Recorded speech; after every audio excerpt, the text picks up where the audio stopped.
First of all, I, Dr. Rashmi Bhargava, offers a warm and hearty welcome to our invited speakers, President ACT, our principal, staff members, and all the participants. Today, Government Girls PG College Ujjain, a center for excellence, A graded by NAC in 2 cycles, its Internal Quality Assurance Cell GGPGC and Association of Chemistry Teachers, Homi Bhabha Center for Science Education TIFR, Mumbai, organized international webinar on gender diversity in science under Global Women's Breakfast 2021. The chairperson of this webinar is Principal of Government Girls PG College, Ujjain, Dr. Srimati Anita Manchandia. Her constant moral support and guidance guided us to organize such types of webinars. Gender diversity in science. Definitely, gender diversity lead to better science. Encouraging greater diversity is not only the right thing to do, it allows scientific organization to derive an innovation dividend that leads through smarter, more creative teams, hence opening the door to new discoveries. When it comes to science collaborations, there is ample data to suggest that gender diversity pays a substantial research and productivity dividend. Experimental research points to positive links between gender diversity and collective problem solving. Women exhibit higher levels of social perceptiveness, and teams with more women achieve greater equality in participation. The benefit of increasing women's representation, however, tend to flatten at the extreme, hence women represent an untapped potential for boosting the collective intelligence in scientific teamwork. Gender diversity may also spark new discoveries by broadening the viewpoints, questions, and area addressed by researchers. The growing emphasis on teams in knowledge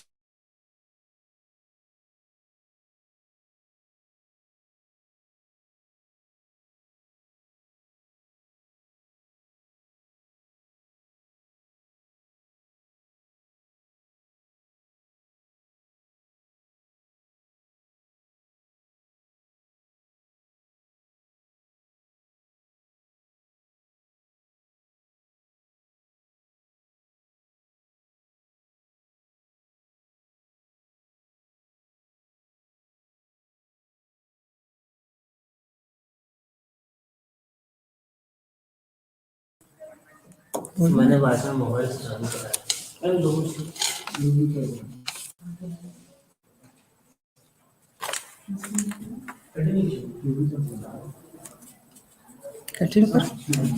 The growing emphasis on teams in knowledge production combined with women's education gains in science and engineering propels gender diversity to the forefront of promising new opportunities for scientific discovery. Now, I would like to invite IQAC coordinator Dr. Neeta Tapan for thematic introduction and welcome address. Dr. Neeta Tapan.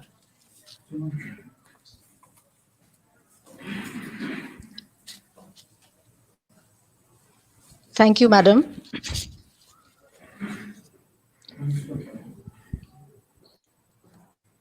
Is my slide visible?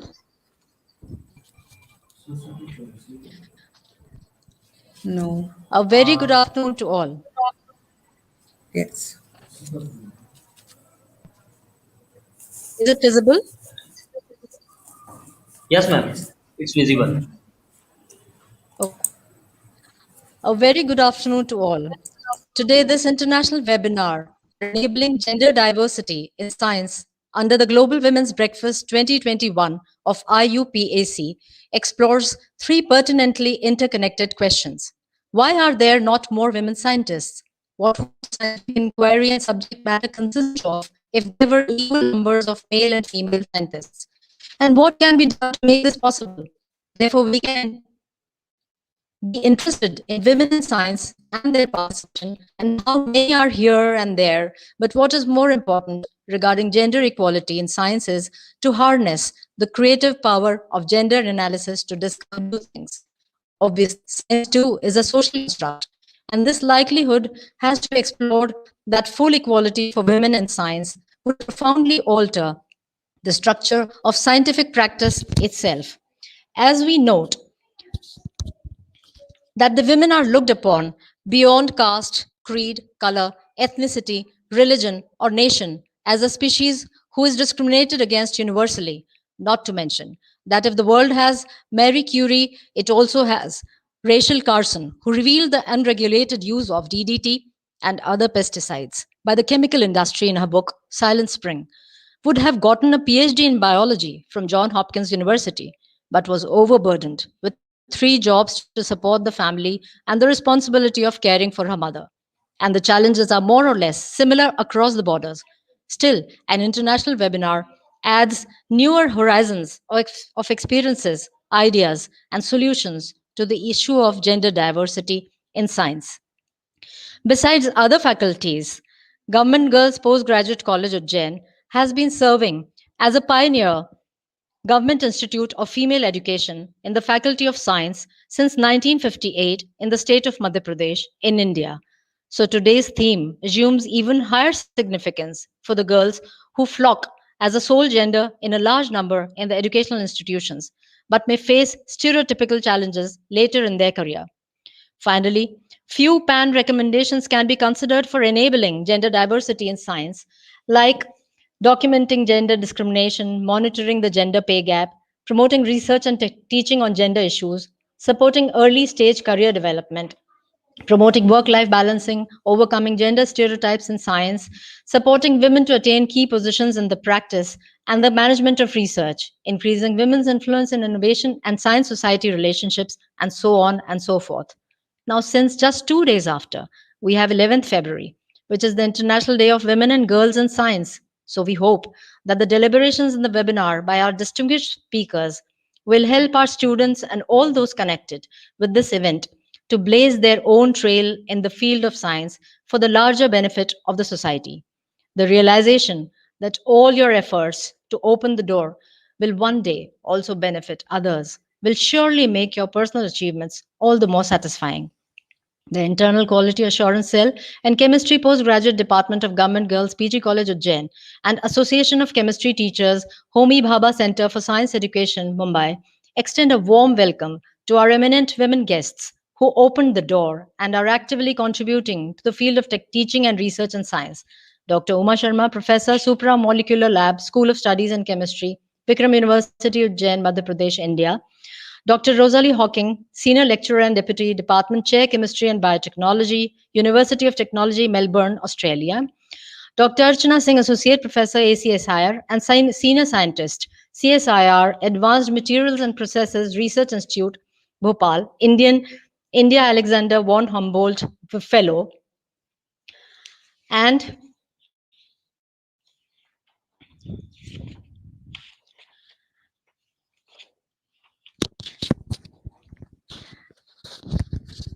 our principal and patron, Dr. Anita Manchandia, Madam, Professor of Chemistry and patron chairperson of this webinar. We also welcome all the participants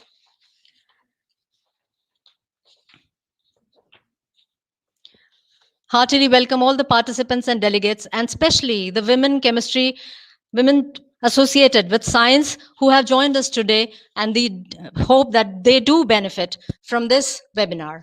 Now I hand over the proceedings of this webinar to the head and professor of chemistry, Dr. Rashmi Bhargava, compeer of this webinar, to carry over the proceedings ahead. Over to you, madam. Thanks, Meeta ma'am, for such a nice introductory remark. Today's first invited speaker is Dr. Uma Sharma, and I would like to acknowledge her great achievements in various fields. Dr. Uma Sharma, presently working as a professor of chemistry in the School of Studies in Chemistry and Biochemistry, Vikram University, Ujjain. She has thorough knowledge of spectroscopy, supramolecular chemistry, nanotechnology, solid-state chemistry, photophysical chemistry, biochemistry, and bioanalytical chemistry. Her areas of research interest are supramolecular chemistry, membrane technology, and nanotechnology. her awards and distinctions. In 1988, she got 3rd MP Young Scientist Award. In 1989, Indian Science Congress Young Scientist Award. In 1994, she worked at BARC Mumbai and got Indian National Science Academy Visiting Fellowship. In 2005-6, worked on fullerene's biocompatibility with Professor Tibor Braun at PCES Medical University, Hungary, and got UGC awarded Indo-Hungarian Fellowship. In 2013, the Indian Chemical Society Kolkata awarded her Dr. D.S. Bhakuni Award. She has 78 publications in referred journals and 369 citations. 21 students awarded PhD under her supervision, and 8 students still doing PhD. Dr. Uma Sharma's popular articles are Application Perspectives of Extraction and Membrane Technology for Separation of Metal Ions in Chemistry Education, and chapters on infrared spectroscopy for Manual of INGNOU, New Delhi. Number of invited lectures are delivered by her in so many reputed conventions and different colleges. Now, I deem it a great honor to invite Dr. Uma Sharma to deliver her talk. Dr. Uma Sharma.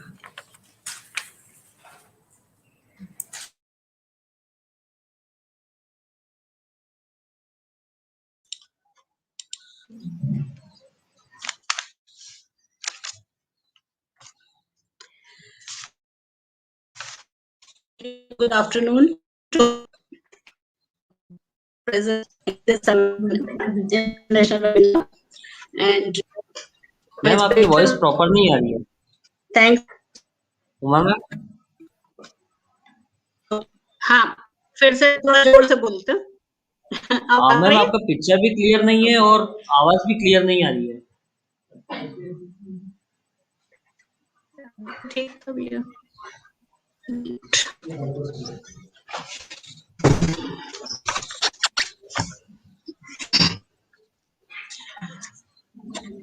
Good afternoon to everyone.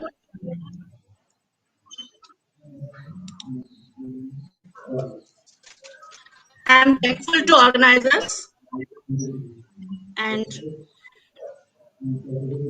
special congratulations to Dr. Brajesh Pare, that is President Association of Chemistry Teachers, for in his presidentship such type of issues are discussed widely all over the country, and as this is my parent institution, Government Girls PG College, so I am thankful again to the organizers as well as for inviting me and for giving me this opportunity to interact with.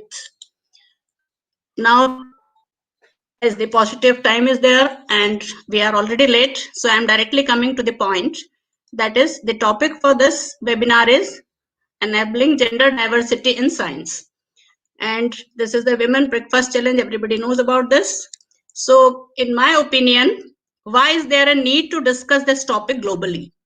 The issue of diversity, particularly women in science, has many facets, but there are common features which cut across cultures. Hence, a cross-cultural and global discussion can only help to attain goals, to design policies, and to be more, we can say that, connectivity. So I want to give my own view on it and then present the Indian scenario, followed by a few comments on what are the measures of gender equity, after the goals, and how to achieve them in the Indian context as well as global context. So because all human beings are same, and we can call it, if it is question of gender diversity or gender equity, then we all have the same type of scenario. So what is the science, research, and innovation? We all know that the knowledge based on facts, it is based on experimentation, methodology, observations, and inferences. Implementation and innovations and extension to society nowadays is very much focused that all outcome of scientific research should serve society. So in my personal opinion, that research is nothing but the upliftment of analytical and logical power of one's brain. And we know that with the help of comparison, we can call it, or with our day-to-day experience, if I say that why women are important in science, so human beings are all bundle of molecules. As a teacher of chemistry or a student of chemistry, we know that the molecules are amino acids, enzymes, proteins. But where the difference that non-living beings are also having this some sort of molecular structure, but the difference is the consciousness, that is the invisible quantum energy is there behind the life.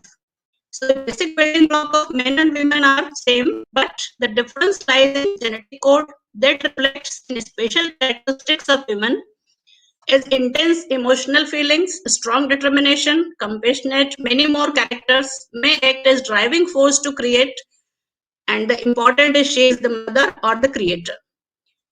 So in artificial intelligence nowadays, we can see that and feel the difference in robots. So if looking to these points, if we come to the topic, and in Indian scriptures also, there is a concept of Ardhanarishwar, while the Western believe in the fusion of energy, yin and yang.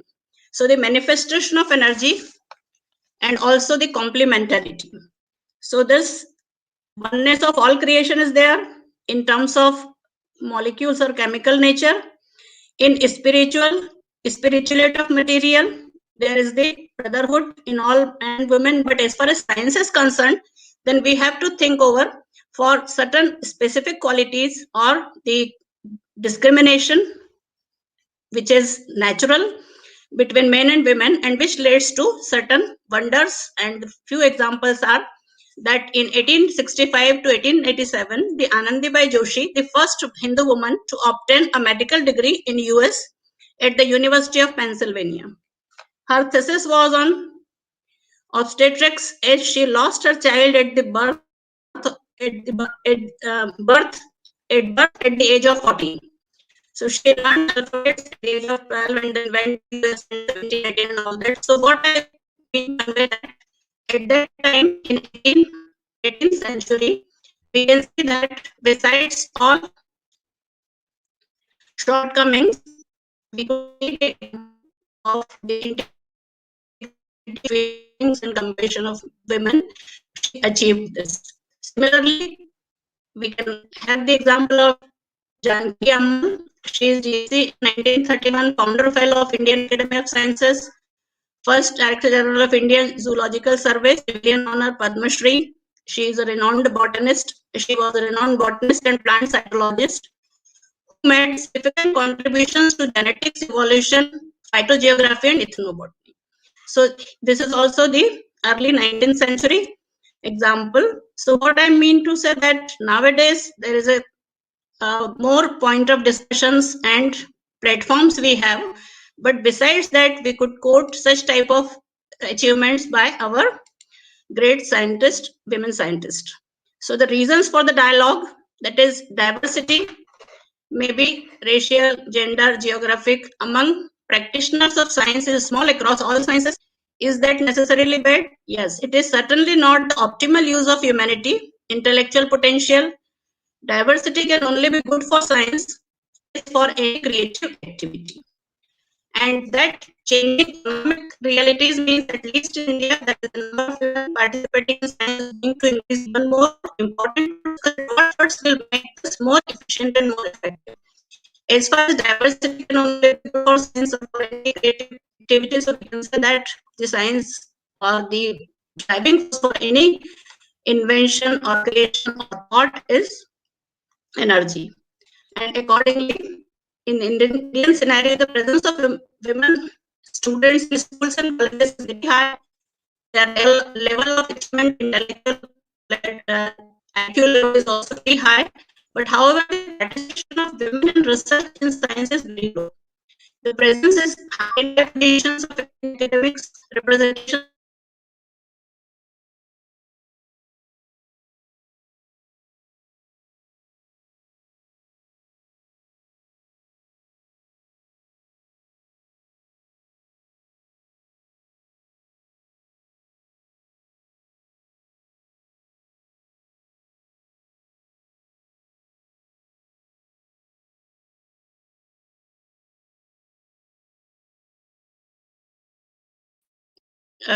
good compilation of DSC task force report, that is the edited by Baji. This leads to the formation of a standing committee on women in science, which has started functioning now, and very recent survey of the government of India.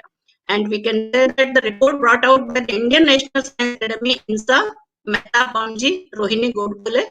She is a physicist and she received very prestigious award recently from France, which is the Padma Shri, and Binit Al. The report leads to the formation of DST task force for women in science. So all such type of discussions and upliftment as well as the inclusion in policy, we can see this survey contains a lot of information on the aspects of gender and participation in higher education. It gives some information from here that all India survey on higher education is also 5 years old. This is how it should be. Gender should be a subtext of all survey and analysis. So the basic point we can feel only, but here there is in our Indian serious leakage in the pipeline from college, that is 40%, to universities 30%, to PhD 25%. That is decline in the enrollment.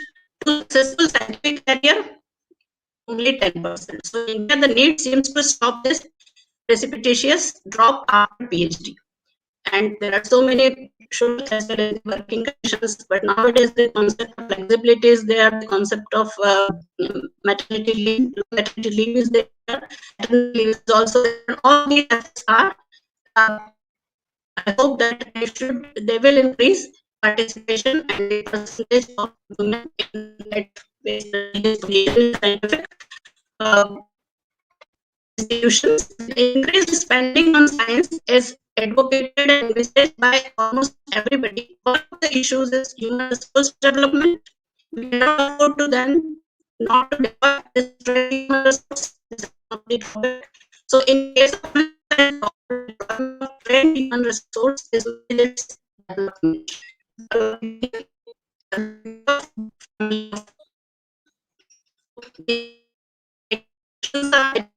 Mindset, and the second one is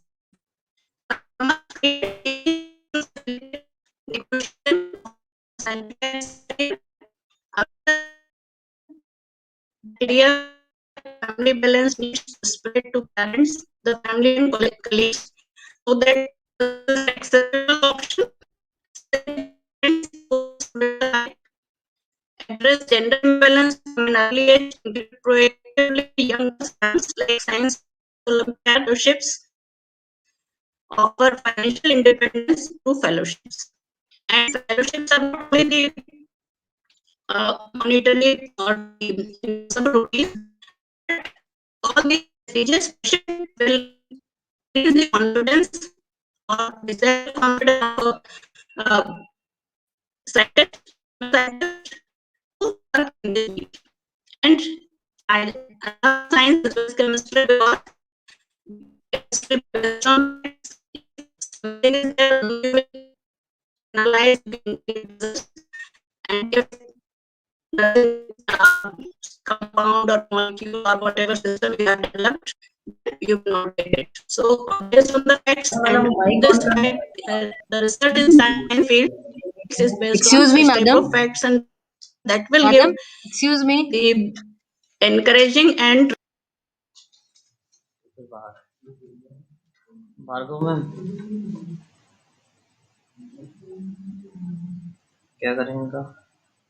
फिर आ जाएंगे कभी भी एकदम connect हो mathematics, and the one is science, technology, innovation. So science, technology, innovation can play a crucial role in meeting internationally agreed development goals. A gender lens needs to be applied to STI policy making.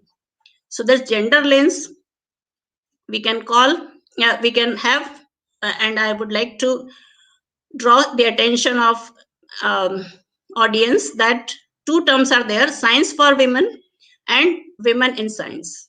So science for women, that is developing science and technology which supports women's development and livelihood activities. So that is the definition or clarification. And another, women in science means promoting gender equality in science, technology, and engineering, education, careers, and leadership. So encouraging and supporting the role of women in innovation systems at national and grassroots level. So if you look at this statistical bar diagram, then we can see that the number of women scientists is maximum in Department of Biotechnology. It is ICMR next, then DST, then CSIR, DRDO, ICAR, like this. So we can say that Department of Biotechnology, the maximum women scientists are there. So the science for women means the report focuses on a number of sectors where women play a central role, that is agriculture, water, energy, and transport, and illustrates how STI could contribute to women's livelihood and developmental activities. It points out that women tends to be bypassed in STI policies and decisions, and which often do not reflect their specific needs and concerns. Because of their key role in an economy and society, women are powerful agents of change. Because as I have mentioned in my previous slides, that certain characteristics are unique to women, and these characteristics are the involvement in household activity as well as at workplace. The strong involvement is always required for the application or the extension, or you can say that fruitful innovation. So it is therefore critical that their interests and concerns be reflected in efforts at harnessing STI for development by applying a gender lens.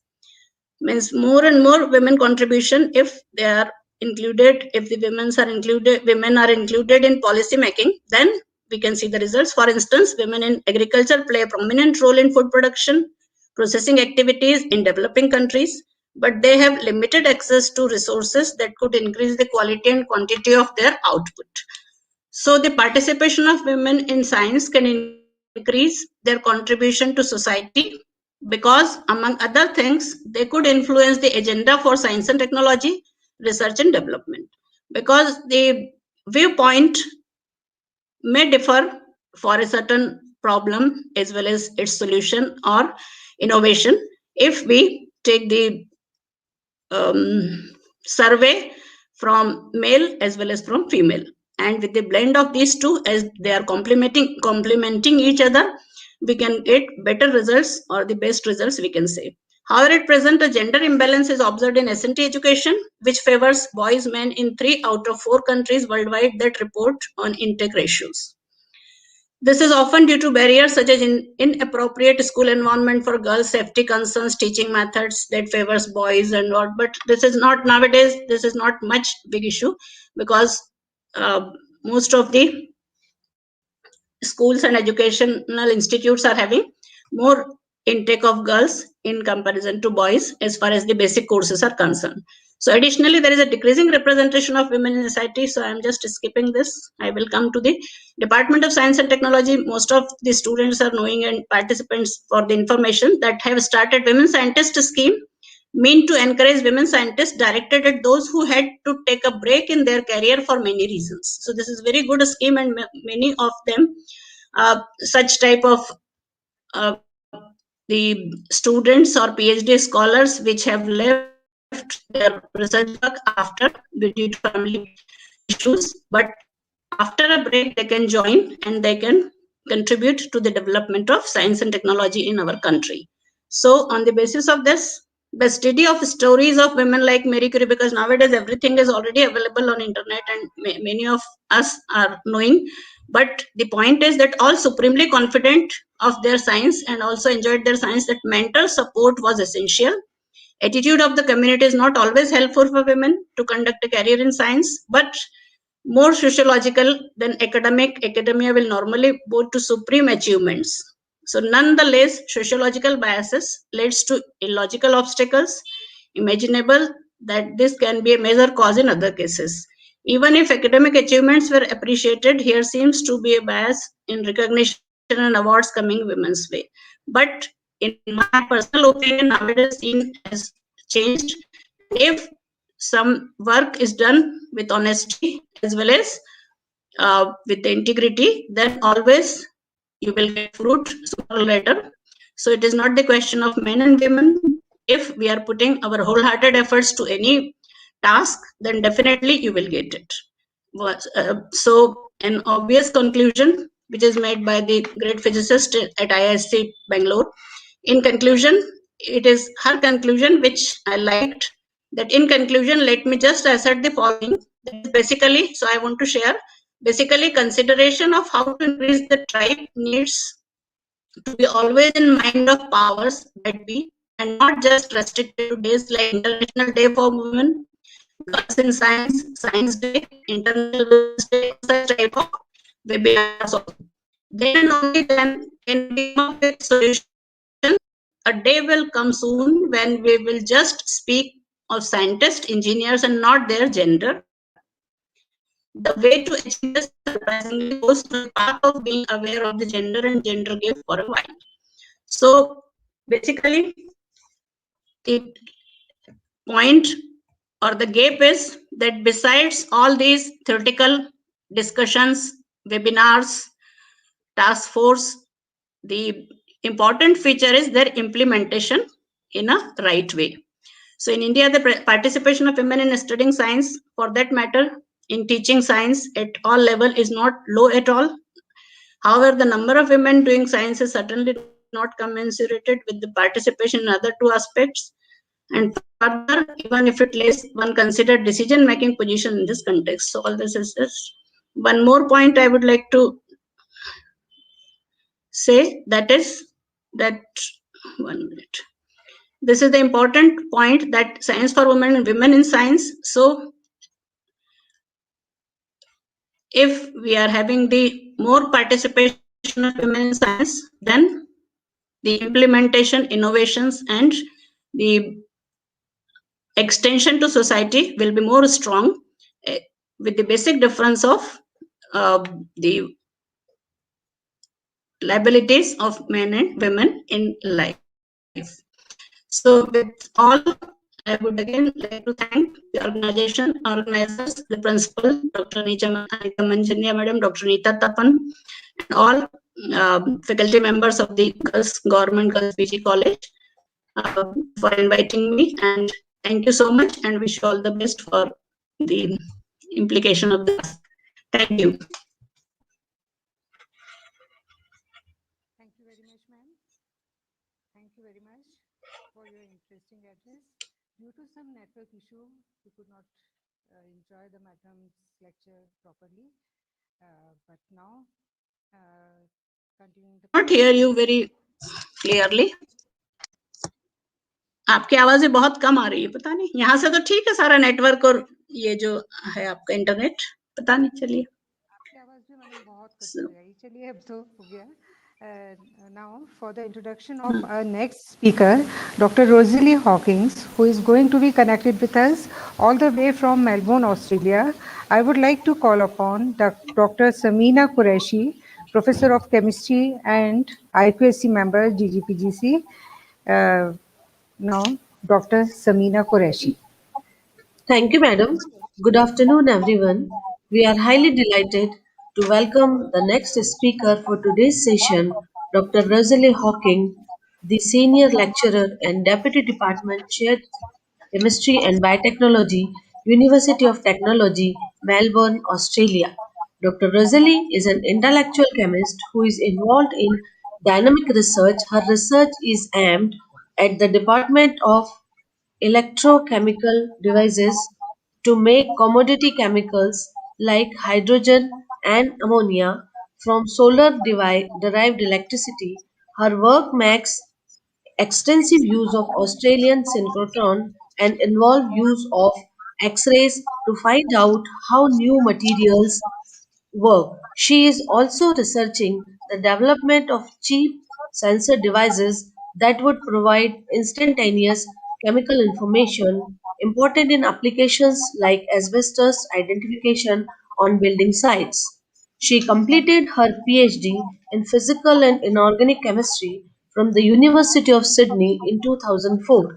Since her PhD, she has held positions in renowned institutions including Stanford University, Stanford Synchrotron Radiation Laboratory, CSIRO Land and Water Monash University, and James Cook University before commencing her current position at Swinburne University of Technology. She has served as a chair of the User Advisory Committee of the Australian Synchrotron and on the Program Advisory Committee for two beamlines. We are very delighted to have such a erudite personality with us. I request Dr. Rosalie to continue her lecture. Thank you, Dr. Qureshi. I appreciate that very kind introduction. Let me see if I can share my screen.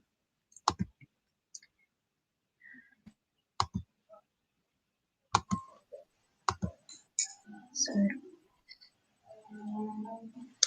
can you see my screen? Let me just start Ma'am, please this. unmute your mic. It shouldn't be muted. Can you hear me okay now? I'll make a point to speak a little louder. Yes, it's visible. Okay.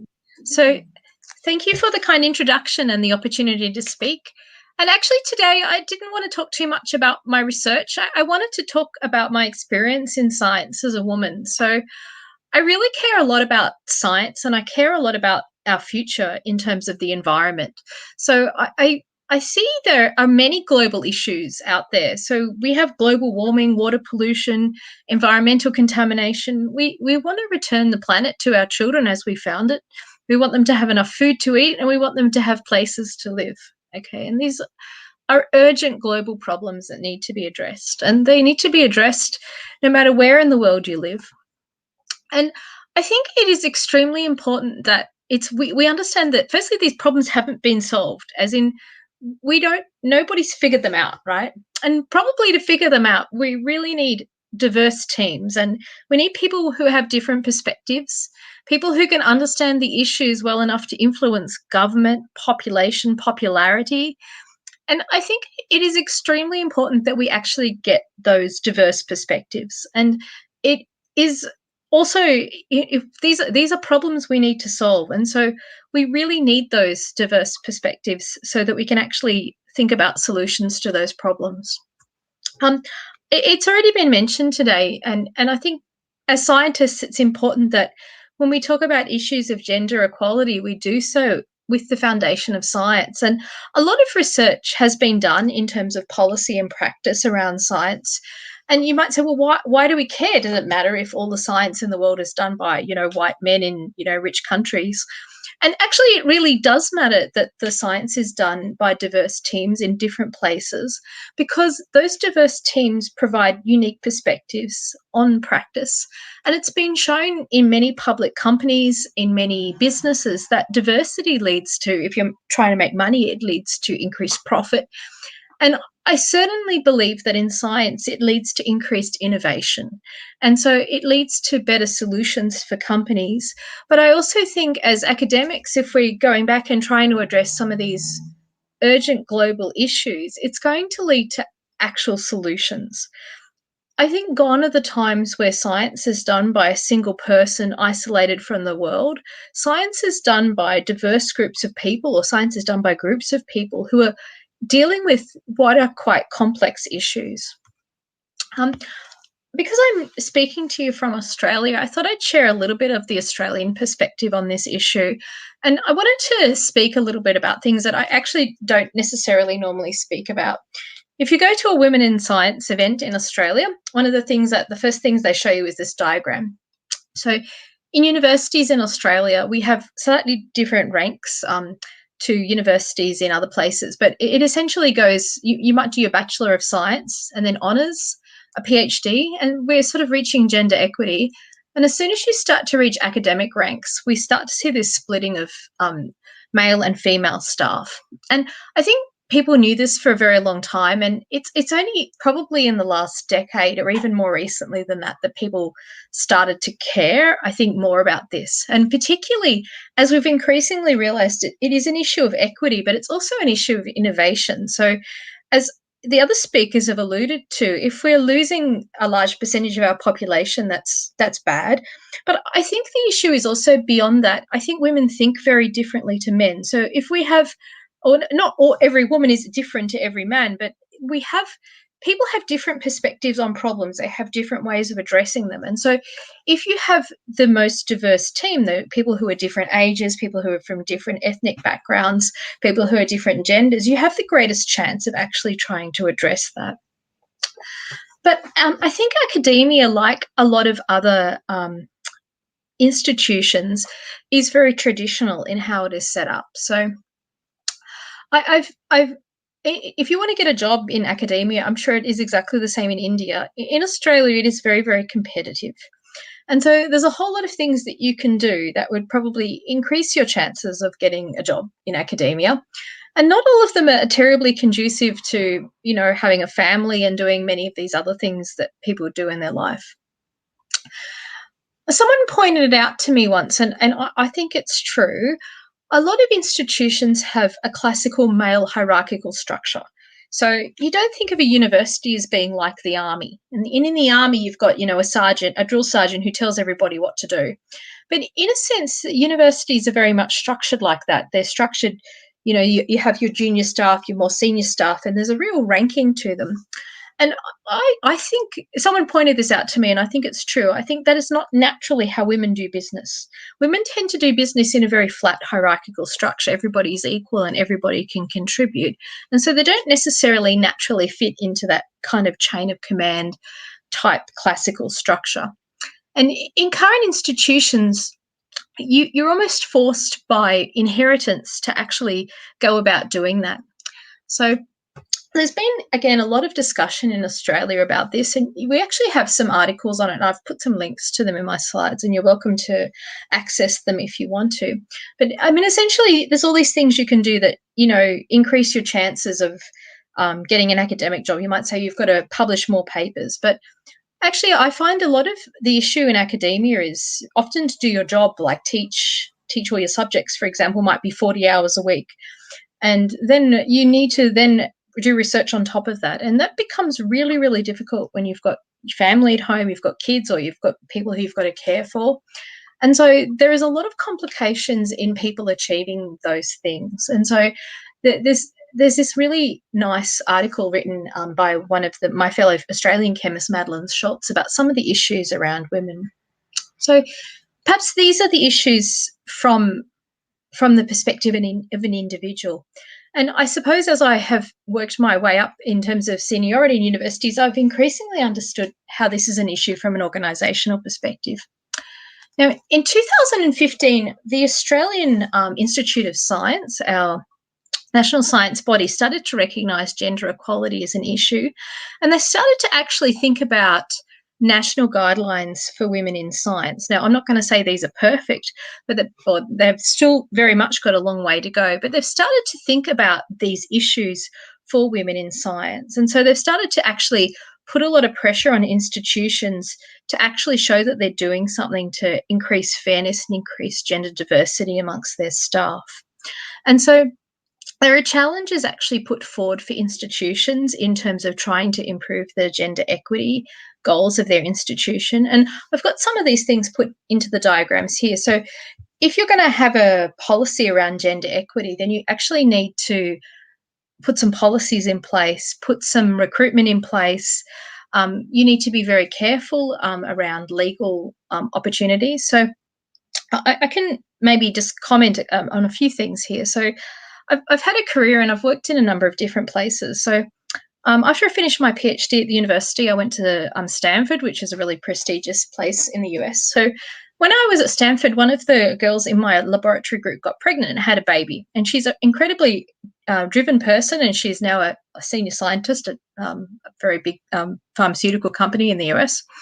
But this caused a great shock to the people at Stanford. And I remember as a postdoc, we had to fight that she should have an extra semester to complete her coursework. So things have changed a lot since then. I don't think, at least in my institution in Australia, it would ever be an issue for a student who had a child to have that extra semester to actually finish their coursework as part of their PhD. But it is an issue because it's very hard for people to afford childcare, and there are issues of equity, and how to fix those is complex and challenging.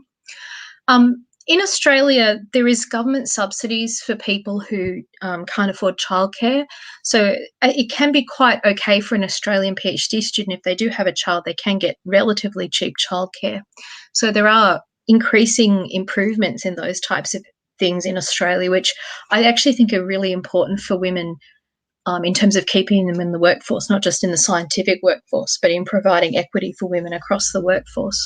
Because when people make a decision to leave the workforce to look after a child, it's often a financial decision of the family. It's not necessarily about the woman wanting to leave. And so providing childcare, I think, is extremely important. I think if you're looking at it from an institutional perspective, you want to make sure that those things are available to your staff. And if you're in higher education, you want to make sure they're available to your students. You also need to have policy analysis and benchmarking. And this has become increasingly important in Australia. We've introduced a program which we took from the UK called the Athena Swan program. And my university, this is one of the awards that you can get from it, is really forward thinking in this. I wish I could take some credit for it. It's not something I have had that much to do with in my university, but I've been a beneficiary of much of the work that's gone on behind the scenes. And so they've recognised there are a lot of issues for women. And actually, my recent appointment to Swinburne was actually for a female-only role to address some gender imbalances in our Faculty of Science. So I was a bit actually apprehensive to take a role that was originally associated with a female-only position, but it was actually a really fantastic opportunity for me because in my previous position, I was largely at a teaching-focused university, and so it really gave me a chance to get back and do my research and to establish some grants and things, and actually that has been really instrumental for me because like I think a lot of women, I was doing very well in my career. I was at Stanford and then I was publishing lots of papers, and then I had children. And as soon as I had children, I found it very, very difficult to put in the time that was needed. And I still did end up with an academic job, but I ended up with a more teaching-focused position. And this particular opportunity at my current university really gave me an opportunity to not only have a teaching role, but also to be able to actually develop a bit more of a research profile. Within our university, we've recognised that there are issues with women around promotion as well. And they've introduced some mentoring programs for women. So if I'm actually thinking about applying for promotion this year, I don't know if I will, but in my university, you would apply from a rank of senior lecturer to associate professor. And they've recognised that women don't often put themselves forward for promotion. And so they've introduced a number of mentoring programs that are intended to help women apply for promotion. And so this is one of those programs. And I think these are really useful programs. I have attended some of them, and I found they're useful not just for kind of, writing your promotion application, but they're useful in terms of, if you're at a big university with many discipline areas, it enables you to help make a network through the university of different people. So I'm in the Department of Chemistry and Biotechnology, but I've been able to make friends and people in departments who I would not have otherwise met if it wasn't for these programs and this network of quite interesting and incredibly engaging women. So I've been extremely grateful for the opportunities that my current university has provided. And I don't know to what extent these sorts of things are going on in India. They're very new in Australia. I don't think people were really thinking about them a few years back. I know of the experience of my mother, who was a scientist and who's now retired. They were pretty appalling to women in those days. And she had job rejection letters that just said, "Oh, I'm sorry, we wanted a man. We didn't want any females in this job." And I think times are changing, but perhaps not as fast as many of us would like. I didn't want to talk too long, but I just wanted to kind of give a little bit of an opinion piece on where I think some of the issues lie. So at an institutional level, I think, at least in Australia, the value of diversity is increasingly being appreciated. I think when you can put up data from Fortune 500 companies that show that they're more profitable when they have more diverse boards, makes people think twice. And I also think you see it yourself in silly things day to day. Like I've sat on committees for things. I remember in one of my previous institutions sitting on a committee for Open Day. It used to be just a committee that was run by the senior faculty, but they were talking about, how to engage families, but none of them actually had a family. So they didn't know what it was like to have your very own 2-year-old. Well, I had one at the time. And so I could tell them, what it is that you shouldn't do with 2-year-olds in science. And that's kind of a silly example, but it's the sorts of things that come up that I think really sometimes mean solutions can be better with more diversity. I think science needs to change as well. Sorry, I live near a railway station in Australia. The train. Science needs to change as well. Science and academia have inherited a traditional male hierarchical view of the world. So there's all this ranks. It's extremely individualistic. We pick people based on their CVs, how many papers you got, how much credit did you get. Sometimes the people with the most papers, they are the biggest bullies. They're not necessarily the most productive scientists. Problems are solved by teams and by people who can work together in teams, and yet it's individuals who get jobs and grants. And so I think that science also needs to change. It's not just about supporting women in a male system. We need to think about how the system is wrong or how the system could be improved and make it better. As someone whose kind of career's been a little bit up and down, I want to remind anyone who's listening that, life is a marathon, not a sprint. So it doesn't necessarily matter if you kind of stagnate a bit in your career at some points in your life. I've been at my current rank now for probably too long from an academic promotion perspective. I think I've maybe been in a senior lecturer rank for 7 years, but during that time I've also had 2 children and a life. And I think now my children are getting a little bit older. I think those experiences of trying to juggle have made me a different scientist and a better able to manage people. I think it's given me a bit of perspective on a lot of the problems we work on. So I've often had a very academic focus, particularly when I was at Stanford, about writing high impact papers and playing the game as I was told to play it. But I think having children's given me a lot of perspective on where some of the global issues lie, and the importance also in getting out there and talking to people about them, lobbying politicians, making sure our mark is heard, because without investment in these issues, they're not going to be solved.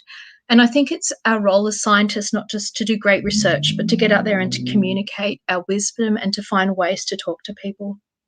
So that's the few things I have to say. If anyone wants to talk to me more about what's going on in Australia, I'd happily share anything that I can with you all. And thank you all for giving me the opportunity to speak and hear your perspectives on this very important topic that we all share in common.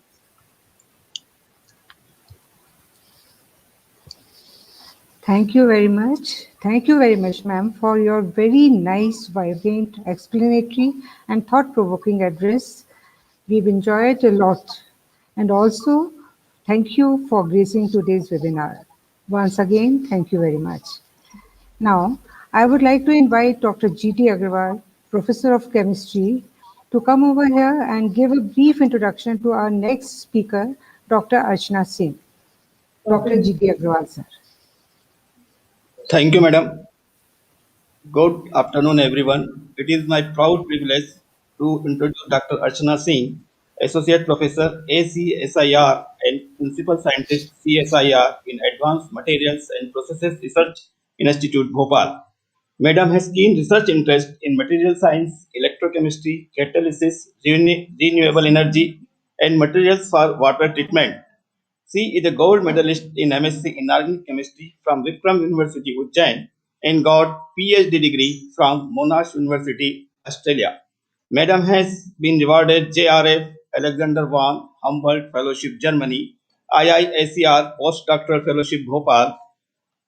She also worked as Inspire faculty in MT Bhopal. Madam has published more than 25 research papers in different international journals. She has transferred her knowledge and research in public interest to various industries. Nano Alumina Incorporated Gravity Operated Deep Fluoridation Device transferred to MWS Enterprises Private Limited Indore, and electricity free device to provide fluoride and arsenic free drinking water to Marcus Project Private Limited, Lucknow. Madam has registered 6 patents to her name. Dr. Ashna Singh also contributed significantly in the pharma chapters in various books. She has attended various conferences, seminars, and workshops. We are grateful to have amongst us such a great academician, research scholar, and scientist of great potential and contributor of knowledge to the fraternity of chemistry discipline. I, on behalf of the principal and organizers of the college, welcome you, ma'am. Over to Dr. Ashna Singh for her speech. Thank you, Dr. Agrawal. Respected chairperson of today's event, Dr. Anita, President ACT Paresar, IQAC Coordinator Dr. Neeta, there are other invited speakers, Professor Uma, Dr. Rosalie, students, ladies and gentlemen who are here to attend this event. I am really thankful for inviting me to this event. Um, I'm sharing my screen. So is it visible? Hello? Is my screen visible? Dr. Rashmi, Dr. Agrawal, is my screen visible? Yes, ma'am, it's visible. Okay, yeah. Yeah, so many thanks for inviting me today event on the Global Women's Breakfast 2021 with a really interesting topic of enabling gender diversity in science. So I would like to start this presentation of mine with very good words with our former Mr. Prime Minister Atal Bihari Vajpayee, who said that developing countries all over in the world that have made remarkable social progress have done so primarily through the empowerment of women, which had enormous impact in the terms of literacy, health, and economic well-being of families. So actually, if you are have a women educated, it's not only affect the family, but it will to the society and ultimately to the country. Now, to the speakers, Dr. Rosalie and Professor Uma has already shared their views on the gender diversity in the science, and my views and experience are not very different from them.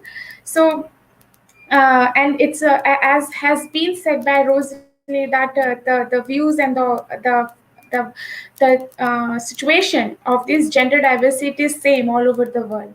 So what I thought that I will little bit talk about my science as then also covering the topic of gender diversity. So first I started from where I belong to, because it would be great if the girls from the GDC college they would further explore the lab which we are working on. So I belong to CSIR family, which is a family of 38 labs all across the country, and the map shows that we are in every state from north to east to northern part of India. We are present in every state and we are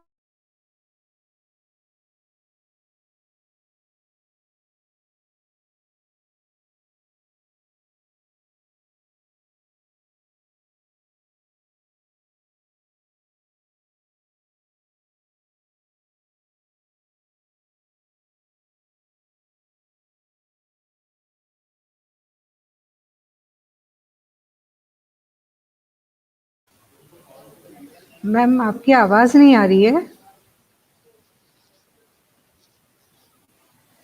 Archana ma'am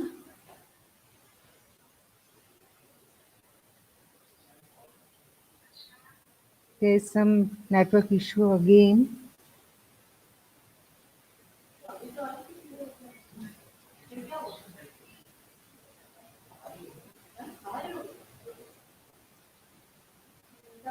We have to wait for some time.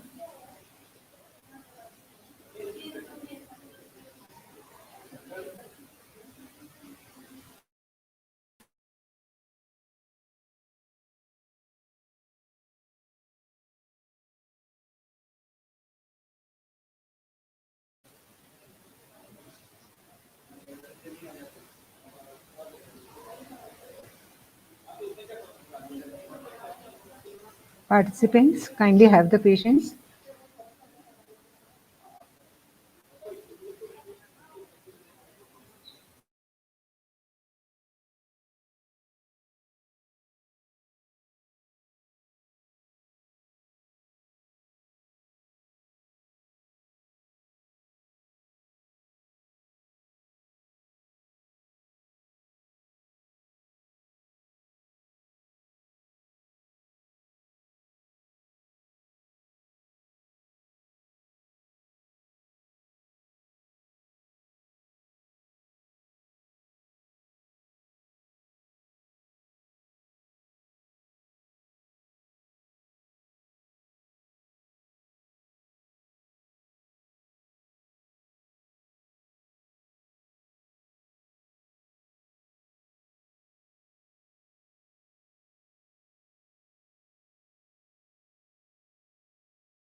this problem.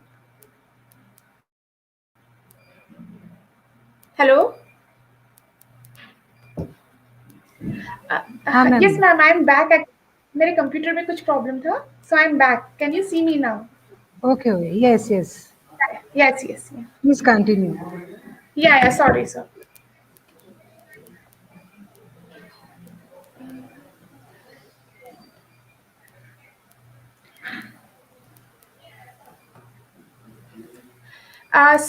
So we belong to the CSIR lab, and I am located at AMPRI Bhopal. So AMPRI is really 1 kilometers away from the Habibganj station, and it's settled in 1983. It's quite new lab, and it's the only lab which is in the Madhya Pradesh and the Chhattisgarh region. We work on the development of materials for different applications which are specified here. So if anyone interested can go to our website and there they can see. As far as my group is concerned, so I'm working in main 4 areas. So we are working on the materials for energy, where we are trying to develop an alternative fuel for hydrogen, fossil fuels, that is hydrogen. In another area, we are working to develop a very value-added material like concretes from the waste material like fly ash. And another research area, since it's an engineering lab of us, AMPRI, so we develop various metal alloys and the metallic foams, etc. So how the corrosion is affecting and what are the parameters to control, this is the another. Then one of the important area we are working on the water treatment. So I just thought of briefly giving view that in the water treatment what we have done and how the CSIR or our lab goes from the fundamental science to the application level, and how, since it's an association of chemistry teachers, so I thought of just putting few chemistry behind this. So you know that you have fluoride, certain amount of fluoride in your toothpaste, which is necessary. But if it exceeds in higher amount, which is 1.2 milligram per liter, then it causes the problem which has been shown here, the fluorosis or the skeletal fluorosis and the dental fluorosis.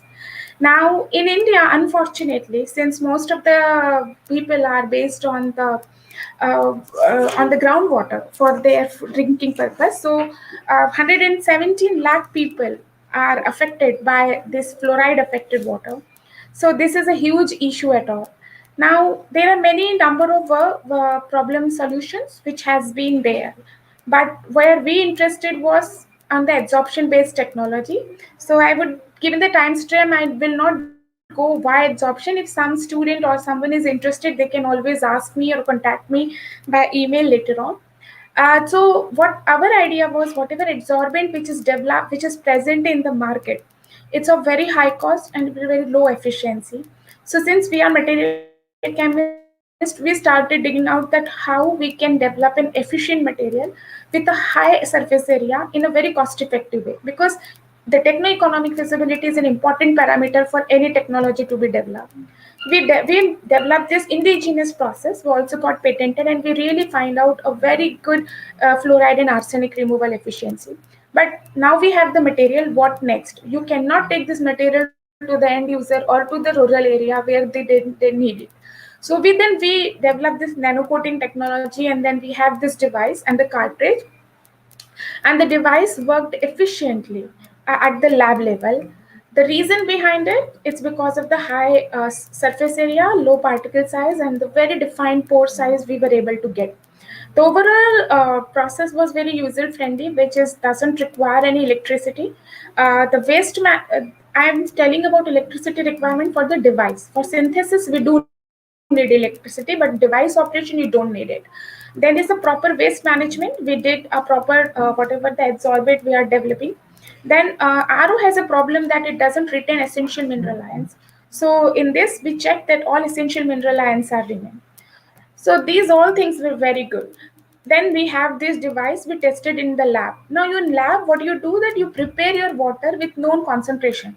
So when you take it to the field, the things may be very different because the water level or the water TDS and all those parameters may vary. So we took this to the Ashta district, and we were really happy to know that whatever the performance we were able to get here in the lab, the same we were able to get there.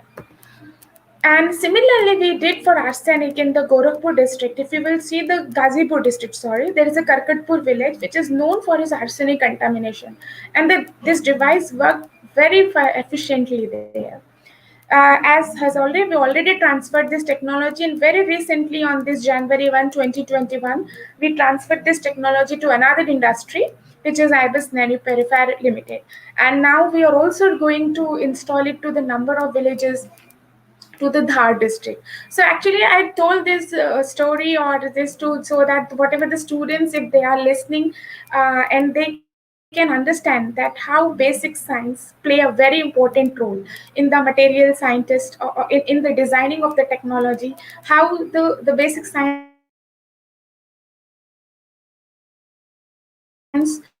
should be taken to the story.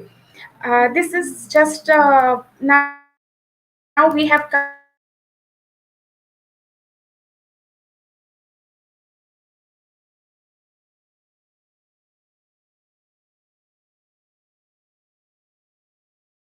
to the conclusion, which is affected by this. So yes, this is now so as has already been mentioned by our speakers about the how this gender diversity play a very important role and how women suffer in the science.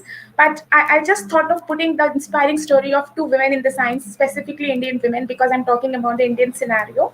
I'm very sure many of the viewers may not be knowing about them. So the first is the Dr. Kamla Sohoni. She is the first Indian woman who got the PhD degree in science on her name. Actually, I put this example of Dr. Kamla Sohoni because she belonged to a very well educated family.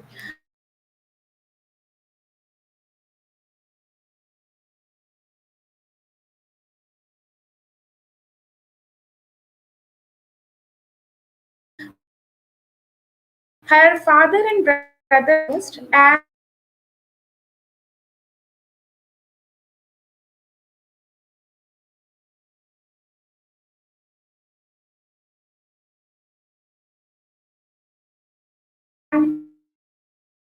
they lots of C.V. Raman didn't think that a woman can be a scientist or can be a research material. So Kamla agreed, and in the 1 year, she did a very good work. So Kamla very around gender bias. And what did she do? That she went on satyagraha in Raman's office till she was admitted. So what Dr. Raman said that okay, on seeing her satyagraha, unlike to the men who are given direct admission. What Raman sir said that I will judge you whether you will are eligible or not. If I found you eligible in 1 year, then only I will take you to the next level. Kamla agreed, and in the 1 year, she did a very good work. So finally, she got her master's by research from Tata Institute of Science, and then she moved to Cambridge University. She did her PhD just in 14 months, and her thesis was just 40 pages. And it was one of the best theses ever known in the past.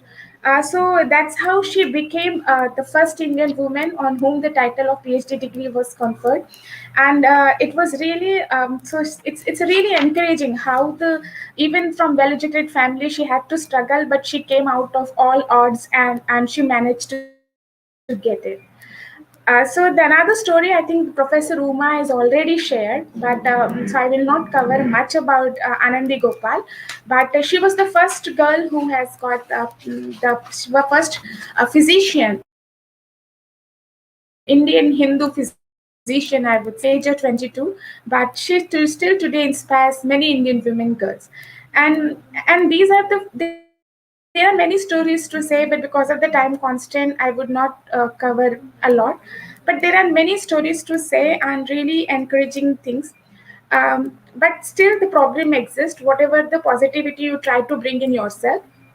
So, for example, I have shown this graph, and on the graph you can see we are very proudly saying that in 2020 India has produced largest number of women who have got undergraduate degree in STEM, and as you can see we are doing good.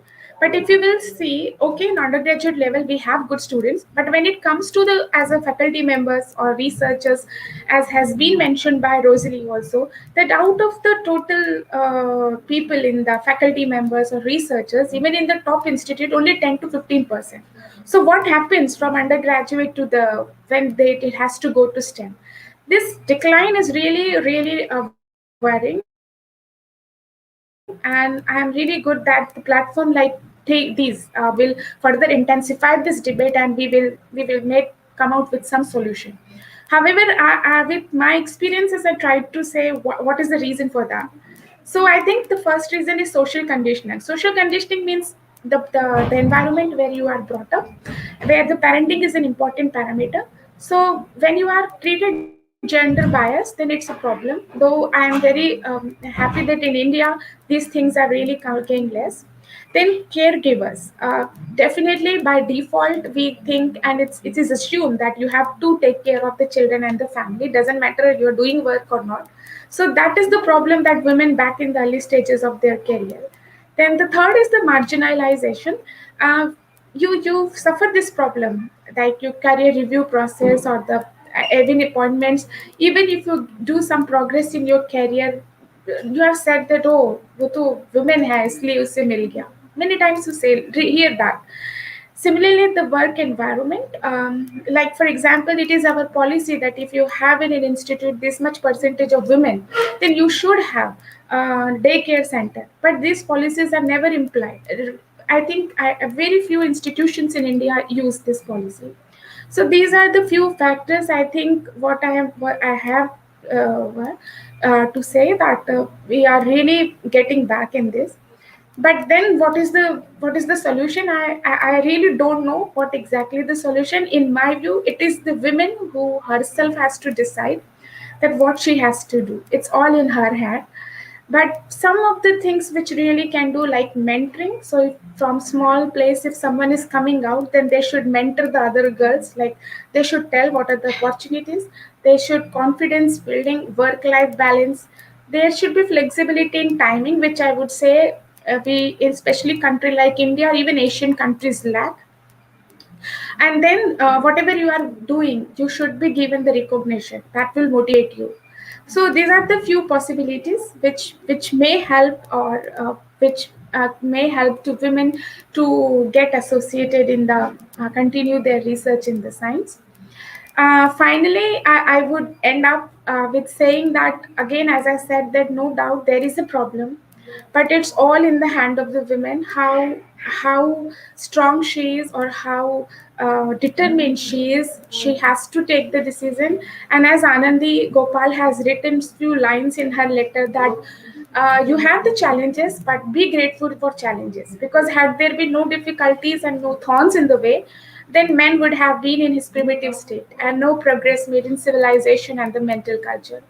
And the same thought I saw in the nice lines by Marie Curie, where she said that life is not easy for any of us, what what of that? Actually, we must have perseverance and above all confidence in ourselves. We must believe that we are gifted for something and that thing must be attained. So I think those words must be taken, and you should be you should not find out the okay ये नहीं हो सकता क्योंकि मैं women हूँ. These views should come out, and definitely you should also work hard and always try to be ambitious. And yeah, so this is all from my side, and in the end I'm really thank you for giving opportunity for this talk. Thank you all.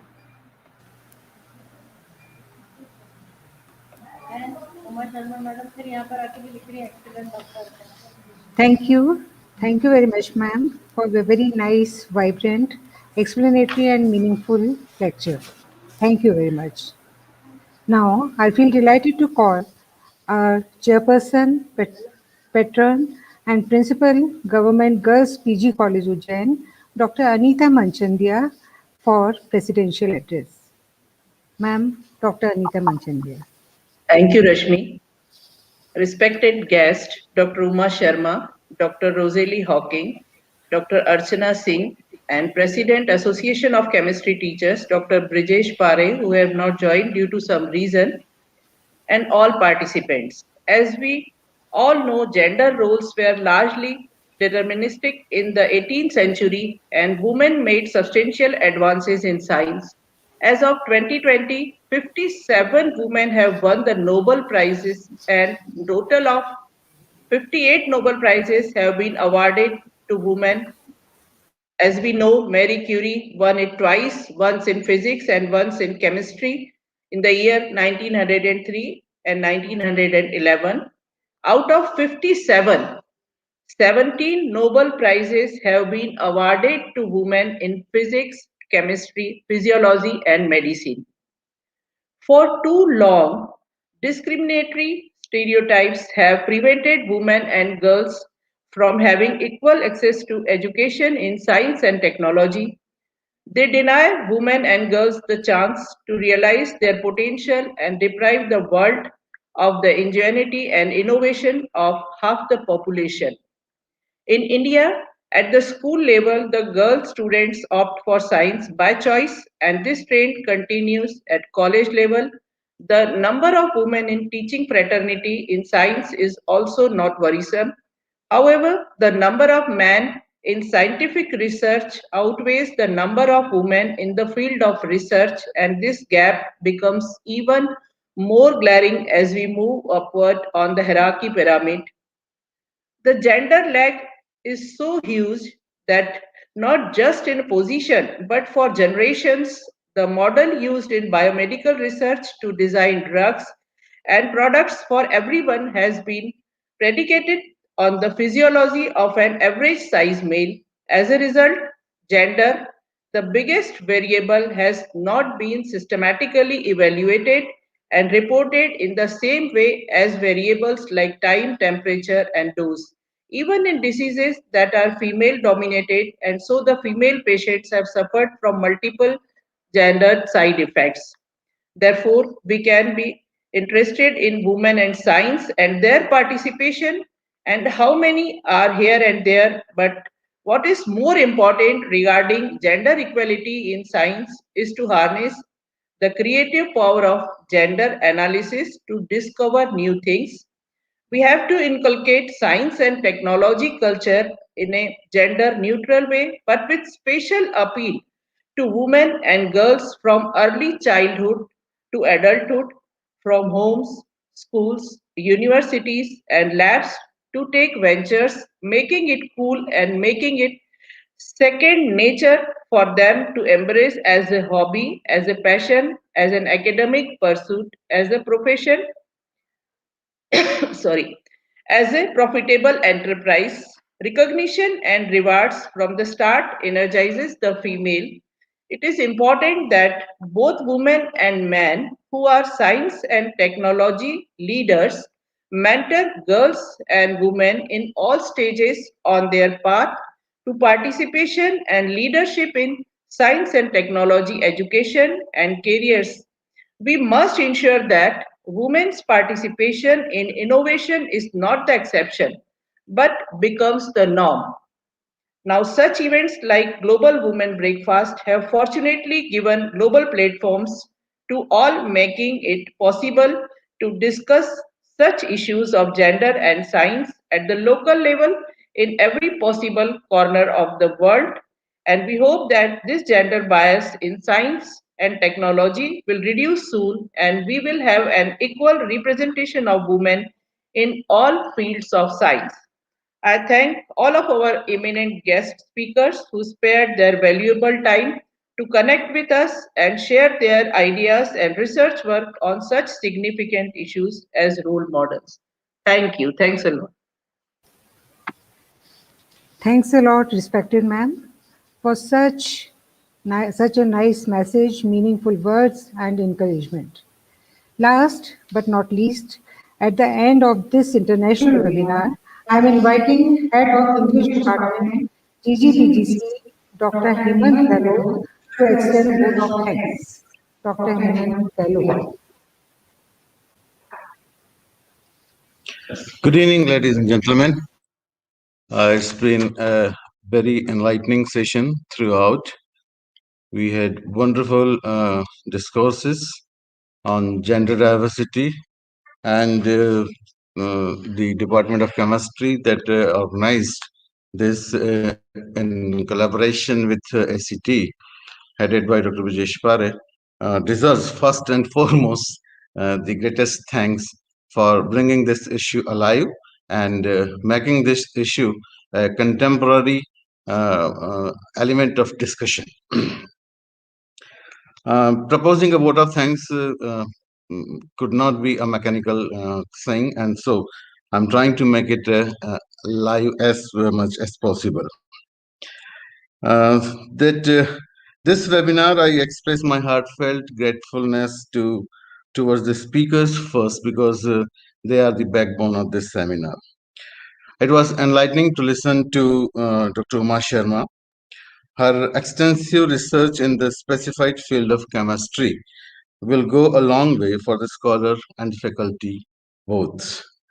She beautifully connected the West and the East with regard to fusion of energy and the concept of Earth Narishwan, which is the philosophy of Hinduism in India.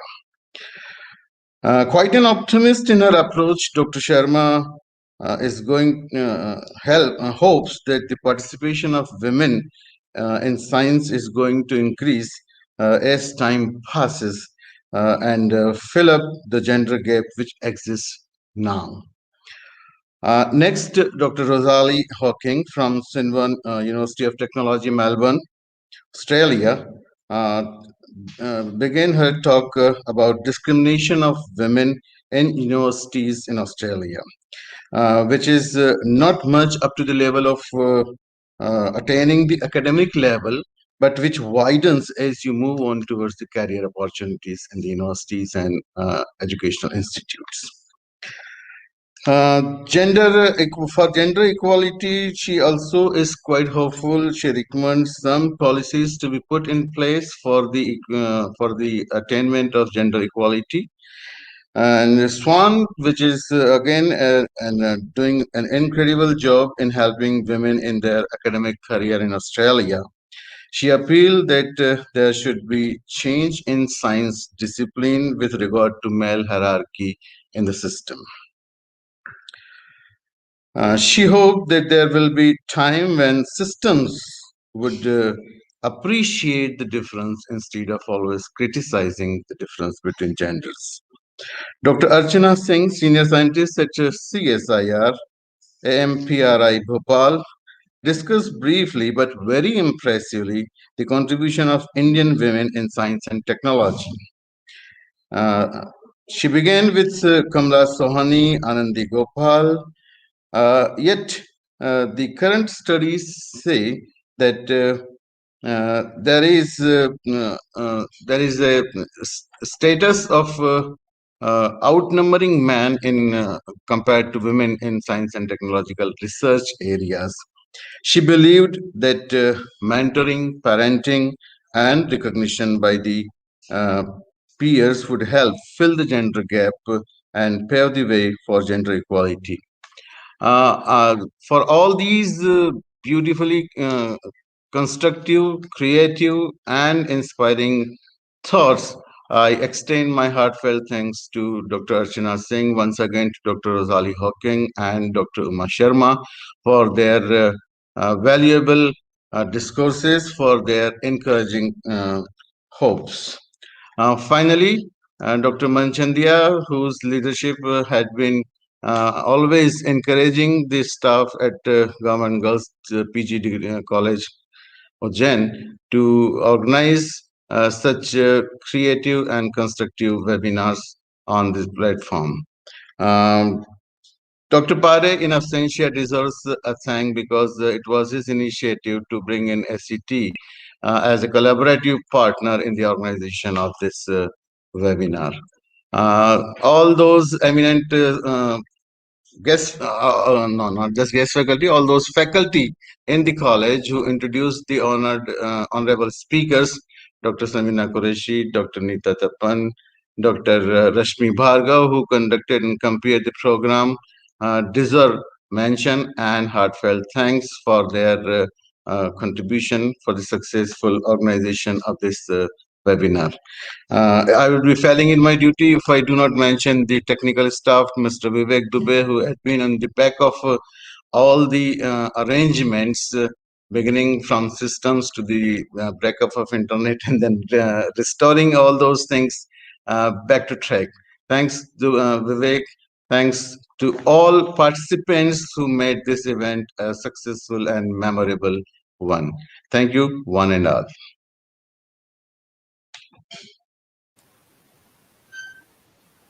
All the participants, the feedback link has been shared with you. Kindly fill it so that certificate will be issued to you. Thanks. Thank you very much. Namaskar.